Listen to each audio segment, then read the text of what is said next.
Hi ಎಲ್ಲರಿಗೂ ನಮಸ್ಕಾರ. Welcome back to my YouTube channel. ಯಾರೆಲ್ಲ ಹೊಸ್ದಾಗಿ ನನ್ನ ವೀಡಿಯೋ ನೋಡ್ತಾ ಇದ್ದೀರಾ ಪ್ಲೀಸ್ ಸಬ್ಸ್ಕ್ರೈಬ್ ಮಾಡ್ಕೊಳ್ಳಿ, ಹಾಗೆ ಸಪೋರ್ಟ್ ಮಾಡಿ.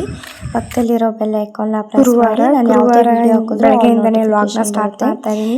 ಇವಳೇನಪ್ಪ ಬೆಳಗ್ಗೆನೇ ಇಲ್ಲಿಗೆ ಹೋಗ್ತಿದ್ದಾಳೆ ಅಂತ ಅಂದ್ಕೊಳ್ಬೇಡಿ. ಗುರುವಾರ ಅಲ್ವಾ, ಸೊ ಸಂಘ ಕಟ್ಟಬೇಕು ಅಲ್ವಾ, ಹಾಗಾಗಿ ಕಟ್ಟೋಣ ಅಂತ ಹೇಳಿಬಿಟ್ಟು ಬುಕ್ ತೊಗೊಂಡು ಹೋಗ್ತಾ ಇದ್ದೀನಿ. ಬೆಳಗ್ಗೆನೇ ಕಲೆಕ್ಷನ್ ಎಲ್ಲ ಆಗಿತ್ತು, ಸೊ ಹಾಗಾಗಿ ಬೆಳಗ್ಗೆನೇ ಕಟ್ ಬಂದುಬಿಡೋಣ, ಯಾರೂ ಜನ ಇರಲ್ಲ, ಬೇಗ ಆಗುತ್ತೆ ಅಂತ ಕಾಯೋದೇನಿರಲ್ಲ ಅಂತ ಹೇಳ್ಬಿಟ್ಟು ಬೇಗ ಹೋಗಿ ಕಟ್ತಾಯಿದ್ದೀನಿ ಅಷ್ಟೇ. ಇನ್ನು ಇವಾಗ ಧರ್ಮಸ್ಥಳ ಸಂಘದ ಸಾಲ ಎಲ್ಲ ಕಟ್ಟಿ ಬಂದಾದಮೇಲೆ ಇನ್ನು ಕಸ ಹೊಡೆದು ಬಾಗಿಲು ನೀರು ಹಾಕಿ ಹೋಗಿದ್ದೆ ನಾನು. ಇನ್ನು ಬಂದ ತಕ್ಷಣ ಸ್ನಾನ ಮಾಡೋಣ ಅಂತ ಹೇಳ್ಬಿಟ್ಟು ಹೀಟ್ರಿಗೆ ನೀರು ಹಾಕಿ ನೀರು ಕಾಯೋಕೆ ಇಟ್ಬಿಟ್ಟು ಬಂದಮೇಲೆ ಸ್ನಾನ ಮಾಡಿ ಪೂಜೆ ಮಾಡಿದೆ. ಕಿತ್ತಾದಮೇಲೆ ಹಾಲು ಕಾಯಿಸಿ ಇಟ್ಟೆ. ಇನ್ನು ಬೆಳಗ್ಗೆನೇ ತಿಂಡಿ ಏನು ಮಾಡೋದು ಅಂತ ಹೇಳಿಬಿಟ್ಟು ತಿಂಡಿ ಮಾಡಿದ್ರೆ ಮತ್ತು ಸಾಂಬಾರು ಮಾಡಬೇಕು ಅಂತ ಹೇಳಿಬಿಟ್ಟು ಬೆಂಡೆಕಾಯಿ ಸಾಂಬಾರು ಮಾಡೋಣ ಅಂತ ಹೇಳಿಬಿಟ್ಟು ಬೆಂಡೆಕಾಯಿ ಸಾಂಬಾರನ್ನ ಮಾಡ್ತಾಯಿದ್ದೆ. ಇನ್ನು ಬೆಂಡೆಕಾಯಿ ಹೆಚ್ಚಿಟ್ಕೊಂಡೇನು, ಏನು ಇಬ್ಬರಿಗೆ ಅಲ್ವಾ ಸಾಂಬಾರು, ಸೊ ಬೇಗ ಜಾಸ್ತಿ ಖಾಲಿ ಆಗಲ್ಲ ಅಂತ ಹೇಳಿಬಿಟ್ಟು ಸ್ವಲ್ಪನೇ ಮಾಡ್ಕೊತೀನಿ, ಎಷ್ಟು ಬೇಕಷ್ಟು. 2 ದಿನಕ್ಕೊಂದು ಸತಿ ಸಾರು ಮಾಡ್ತೀನಿ ನಾನು ಅಷ್ಟೇ. ಡೈಲಿ ಸಾಂಬಾರು ಮಾಡೋಕ್ಕೆ ಹೋಗೋದೇ ಇಲ್ಲ. ಈ ನನ್ನ ಪಾಪು ಹಿಡ್ಕೊಂಡು ಸಾಂಬಾರು ದಿನ ಡೈಲಿ ಸಾಂಬಾರು ಮಾಡೋದು ಅಂದರೆ ಕಷ್ಟನೇ.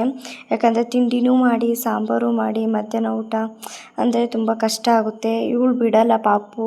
ಇನ್ನು ಬೆಂಡೆಕಾಯಿನ ಹುರ್ಕೊಳ್ಳೋಕ್ಕೆ ಅಂತ ಹೇಳ್ಬಿಟ್ಟು ಒಂದು ಪಾತ್ರೆಗೆ ಒಂದು 2 ಸ್ಪೂನ್ ಎಣ್ಣೆ ಹಾಕ್ಬಿಟ್ಟು ನೀಟಾಗಿ ಫ್ರೈ ಮಾಡ್ಕೊತಾ ಇದ್ದೀನಿ.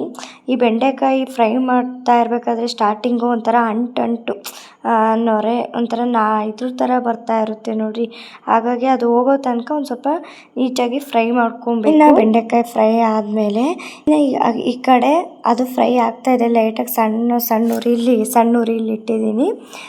ಇನ್ನು ಈ ಕಡೆ ಇನ್ನೊಂದು ಪಾತ್ರೆಗೆ ಬೇಳೆ ಮತ್ತು ಟೊಮೆಟೊನ ಬೇಯಕ್ಕೆ ಹಾಕ್ಕೊಂಡಿದ್ದೀನಿ. ರುಚಿಗೆ ಒಂದು ಸ್ವಲ್ಪ ಉಪ್ಪು ಹಾಕ್ಬಿಟ್ಟು ಬೇಳೆಗೆಲ್ಲ ಇಟ್ಕೊಂಡ್ಲಿ ಉಪ್ಪು ಅಂತ ಹೇಳ್ಬಿಟ್ಟು ಒಂದು ಸ್ವಲ್ಪ ಉಪ್ಪು ಹಾಕ್ಕೊಂಡು ಬೇಯ್ತಾ ಇದ್ದೀನಿ. ಆ ಕಡೆ ಬೆಂಡೆಕಾಯಿ ಹುರ್ಕೊತಾ ಇದ್ದೀನಿ, ಈ ಕಡೆ ಇದು ಬೇಯ್ತಾ ಇರುತ್ತೆ ಬೇಳೆ ಟೊಮೆಟೊ ಅಂತ ಹೇಳಿಬಿಟ್ಟು ಬೇಯೋಕ್ಕಿಟ್ಟೆ ಅಷ್ಟೇ.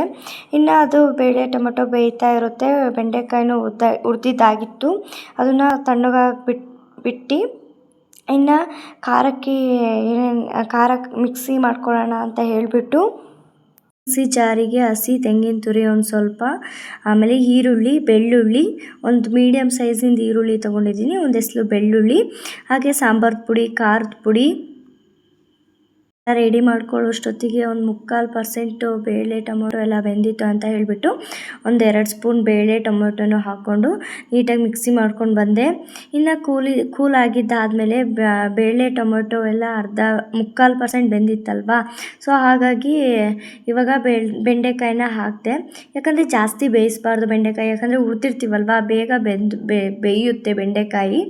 ಇನ್ನು ಈ ಕಡೆ ಒಗ್ಗರಣೆಗೆ ಪ್ಯಾನಿಗೆ ಒಂದು 2 ಸ್ಪೂನ್ ಎಣ್ಣೆ, ಸಾಸಿವೆ, ಈರುಳ್ಳಿ, ಸಣ್ಣದಾಗಿ ಹೆಚ್ಚಿಟ್ಕೊಂಡಿರೋ ಈರುಳ್ಳಿನ ಹಾಕಿ ಫ್ರೈ ಮಾಡ್ಕೊತಾ ಇದ್ದೀನಿ.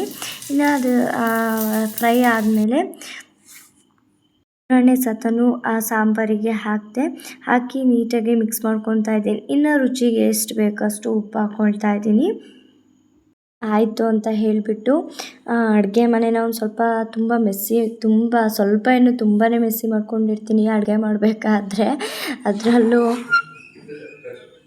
ವಿಡಿಯೋ ಮಾಡಿಕೊಂಡು ನಾನು ಅಡುಗೆ ಕೆಲಸ ಏನಾದರೂ ಮಾಡ್ತಾಯಿದ್ದೆ ಅಂತೂ ತುಂಬ ಮೆಸ್ಸಿ ಮಾಡ್ಕೊಂಡು ಬಿಡ್ತೀನಿ. ಸೊ ಹಾಗಾಗಿ ಬಾಕ್ಸೆಲ್ಲ ಅಲ್ಲಲ್ಲೇ ಬಿಟ್ಬಿಟ್ಟಿರ್ತೀನಿ, ಹಾಗಾಗಿ ಕ್ಲೀನ್ ಮಾಡ್ಕೊತಾ ಇದ್ದೀನಿ. ಇನ್ನು ಕಿಚನ್ನು ಯಾವಾಗಲೂ ಅಷ್ಟೇ ಅಡುಗೆ ಮಾಡಿದಾಗ ನಾವು ಅಡುಗೆ ಮಾಡ್ತಾನೆ ಕ್ಲೀನ್ ಮಾಡಿಕೊಂಡ್ರೆ ತುಂಬ ಯೂಸ್ ಆಗುತ್ತೆ, ಅಂದರೆ ನೀಟು ಇರುತ್ತೆ, ಆಮೇಲೆ ಬೇಗ ಕೆಲಸನೂ ಮುಗಿಯುತ್ತೆ, ಕ್ಲೀನಾಗೂ ಕಾಣುತ್ತೆ ಅಲ್ವಾ. ಸೊ ನಾನಾದರೆ ಆ ಥರ ಮಾಡಲ್ಲ. ಕೆಲವೊಂದು ಸತಿ ಅಂದರೆ ಲಾಗ್ ಮಾಡ್ತಾ ವೀಡಿಯೋ ಮಾಡ್ತಾ ಇಲ್ಲ ಅಂದರೆ ನೀಟಾಗಿ ಅವಾಗವಾಗೇ ಒರೆಸ್ಕೊಳ್ತೀನಿ. ಈಗ ಲಾಗ್ ಮಾಡಬೇಕು, ವಿಡಿಯೋ ಮಾಡಬೇಕು ಅಂದರೆ ಆ ಥರ ಮಿಕ್ಸಿ ಮಾಡ್ಕೊತೀನಿ ಅಷ್ಟೇ. ಇನ್ನು ಶೆಲ್ಫ್ ಎಲ್ಲ ಒರೆಸಾಯ್ತು, ಗ್ಯಾಸ್ ಎಲ್ಲ ಒರೆಸಾಯ್ತು. ಇನ್ನು ಪಾತ್ರೆ ಎಲ್ಲ ತೊಳೆಯೋದಿತ್ತಲ್ಲ, ಅಲ್ಲಲ್ಲೇ ಬಿಟ್ಟಿದ್ನಲ್ಲ ಶೆಲ್ಫ್ ಮೇಲೆ, ಅದನ್ನು ಸಿಂಕಲ್ಲಿ ತೊಳೆಯೋದು ಬೇಡ ಅಂತ ಹೇಳಿಬಿಟ್ಟು ಒಂದು ಸ್ವಲ್ಪ ಪಾತ್ರೆ ಇತ್ತು ಬೆಳಗ್ಗೆದು ಅಂತ ಹೇಳಿಬಿಟ್ಟು, ಕಾಫಿ ಟೀ ಪಾತ್ರೆ ಎಲ್ಲ ಇತ್ತು ಅಂತ ಹೇಳಿಬಿಟ್ಟು ಒಟ್ಟಿಗೆ ತೊಳೆಯೋಣ ಅಂತ ಹೇಳಿಬಿಟ್ಟು ಹೊರಗಿಟ್ಟು ಬಂದೆ. ಪಾತ್ರೆ ಹೊರಗೆ ತೊಳೆಯೋಣ ಅಂತ ಹೇಳಿಬಿಟ್ಟು ಹೊರಗಿಟ್ಟು ಬಂದೆ. ಇನ್ನು ಸಿಂಕೆಲ್ಲ ನೀಟಾಗಿ ವಾಶ್ ಮಾಡ್ಕೊತಾ ಇದ್ದೀನಿ. ಇನ್ನು ಅಷ್ಟೊತ್ತಿಗೆ ನಮ್ಮ ಪಾಪು ಅನ್ನ ಸಾಂಬಾರು ಎಲ್ಲ ಆಯಿತು. ಅಷ್ಟೊತ್ತಿಗೆ ನಮ್ಮ ಪಾಪುನು ಎದ್ಲು ಮಲಗಿಸಿದ್ವಿ. ಇವತ್ತು ನಮ್ಮ ಮನೆಯವರು ಇದ್ರಲ್ವಾ, ಹಾಗಾಗಿ ಆಮೇಲೆ ಅವರೇ ಇಟ್ಕೊಂಡಿದ್ರು. ಸೊ ಇವಾಗ ಫೀಡಿಂಗ್ ಮಾಡಿಸ್ಬೇಕು ಅಂತ ಹೇಳಿಬಿಟ್ಟು ಕರ್ಕೊಬಂದು ಹೇಳ್ತಾ ಇದ್ದಾರೆ. ಇನ್ನು ಫೀಡಿಂಗ್ ಮಾಡಿಸಿದ್ದಾದಮೇಲೆ ಮತ್ತೆ ಅನ್ನ ಮಾಡಬೇಕು ಅಂತ ಹೇಳಿಬಿಟ್ಟು ಅನ್ನ ಮಾಡೋಕ್ಕೆ ಇಟ್ಟೆ. ಇನ್ನು ಪಾಪುಗೆ ಬಿಸಿ ಬಿಸಿದು ಊಟ ಮಾಡಿಸ್ಬೋದು ಅಂತ ಹೇಳಿಬಿಟ್ಟು ರೈಸ್ ಇಟ್ಟೆ. ಇನ್ನು ಪಾತ್ರೆ ಎಲ್ಲ ಅನ್ನ ರೈಸ್ ಮಾಡಿದ್ದಾದಮೇಲೆ ಪಾತ್ರೆನ ಅದು ಕುಕ್ಕರ್ ವಿಷಲ್ ಹೊಡೆಯೋಷ್ಟೊತ್ತಿಗೆ ಪಾತ್ರೆ ವಾಶ್ ಮಾಡ್ಕೊಳ್ಳೋಣ ಅಂತ ಹೇಳಿಬಿಟ್ಟು ಪಾತ್ರೆ ವಾಶ್ ಮಾಡ್ಕೊಂಡು ಇಟ್ಕೊಂಡೆ. ಇನ್ನು ಅದನ್ನು ಪಾತ್ರೆ ಎಲ್ಲ ನೀಟಾಗಿ ಜೋಡಿಸ್ಕೊಂಡೆ.